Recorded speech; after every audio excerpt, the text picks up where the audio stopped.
It's kind of a tradition. We're already here since 2019, and why break certain good traditions? So it's a good format, it's a great opportunity for the networking, and from our side as a vendor, a great chance to listen to the needs of the end users and customers in the pharmaceutical sector.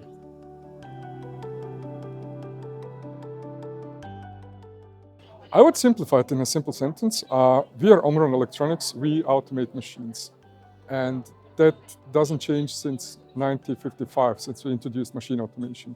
So we are evolving. It's basically looking for the new disruptive technology, how we can implement them and apply to the newest customer needs in the pharmaceutical case.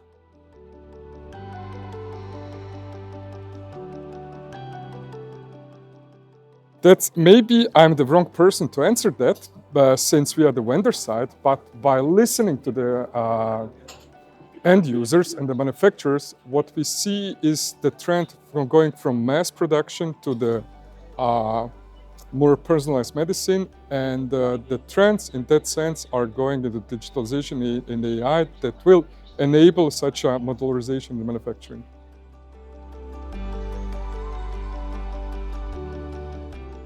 Generally, to predict the future is a bit tricky, but I think the one that will not implement digitalization will have hard times, let's say it like that.